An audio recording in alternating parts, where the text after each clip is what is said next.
You and I have probably seen examples of evil and injustice in this world that we would never have allowed if it were in our power to stop. So from a purely rational perspective, does this mean that there's no God?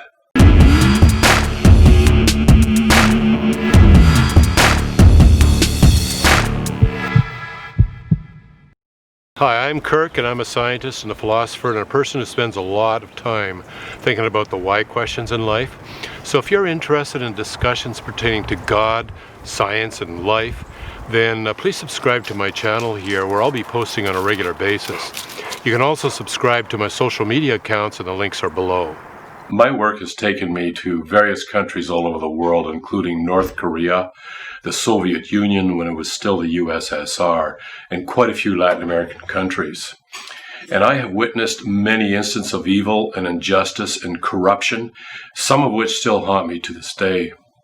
So when someone tells me that they have abandoned their faith in God because of certain examples of evil in this world, I feel the force of it.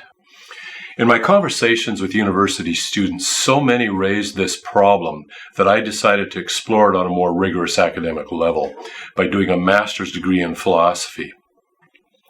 The majority of my profs were either agnostics or atheists, so in my thesis defense there was a very good turnout, and they grilled me for about 4 times longer than normal.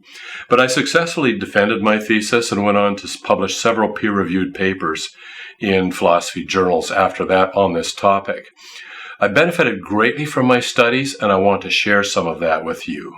In our culture today, there is a tendency to respect the beliefs and feelings of every person, even if they appear to be obviously false. To challenge those beliefs and feelings is often regarded as offensive or even bigoted. So great care is taken not to offend anybody. But that's not the case in philosophy.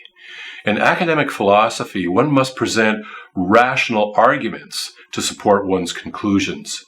If you ever wondered where logic is taught on a formal academic basis, well, check out the Department of Philosophy in your university. Beliefs and feelings are interesting, but philosophy is more interested in the rational or logical justification for those beliefs and feelings. So in preparation for my thesis, I completed 2 reading courses that included reading all the papers on this topic published over the past 15 years or so, as well as more landmark papers published up to 100 years previously. What I found there might be surprising to you. Arguments from evil against the existence of God fall into 2 major categories. The first type argues that the occurrence of evil in this world makes the existence of God logically impossible. And the second type takes a softer approach, just arguing that the evidence of evil in this world constitutes a good argument for thinking that God is less likely. It soon emerged that across the full range of academics in the field, the consensus is that the existence of God is logically compatible with the existence of evil in this world. The philosopher who successfully argued this is Plantinga in his famous free will defense published in the 1970s. He argued that if this world contains free will agents, then the state of this world is not determined by God alone. It is determined by God plus the decisions of free will agents. And for all we know, this is the best world that God could have actualized if those free will agents don't always cooperate with God. So, what is free will? The concept of free will has been defined in the philosophical literature, and it contains 2 criteria.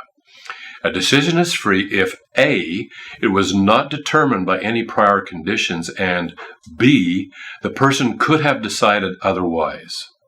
The implication is that if God creates free beings, those persons must take full responsibility for their decisions.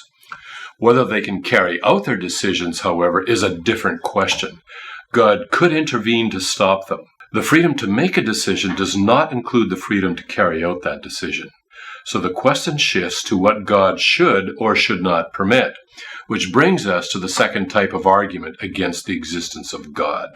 Plantinga's argument showed that the existence of God was possible, but was it probable?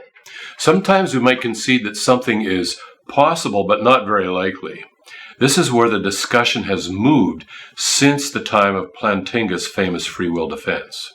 In my thesis, I show that the butterfly effect makes it impossible to have even the faintest clue as to where God should intervene in this world. The butterfly effect contains the idea that even the tiniest change in a single event in the past can lead to a series of exponentially increasing changes that no human being can know or predict. We might know our own moral obligations, but we have no idea what God should allow. Even in the world of secular philosophy, the existence of evil and injustice is logically compatible with the existence of God. So what is the real reason, the fundamental reason that people feel that evil and injustice makes the existence of God unlikely? Just today, I got word of a colleague of mine who lost his teenage son. He was playing a game with his sister and some friends when he just suddenly collapsed and died. There was no warning, no time to prepare. Sometimes grief is so overwhelming, it is difficult to just stagger through the day. Every breath takes an effort. When I think of some of the evil and injustice that I have experienced, the emotional impact is often far stronger than any intellectual argument. We have a heart. We grieve. We are angered at injustice. This is called the emotional problem of evil. Responding to the emotional problem of evil requires two things. First, it requires some way for the heart to find healing. But in order to do that, certain questions of the mind might need to be addressed as well. So what I have to say about healing for the soul will have some basis or credibility. I will talk about both these things over the next several short videos. Well, I hope you enjoyed the video, or at least found it thought-provoking. And if you did, please share it, or you can leave a comment in the section below. And also, don't forget to hit the like button.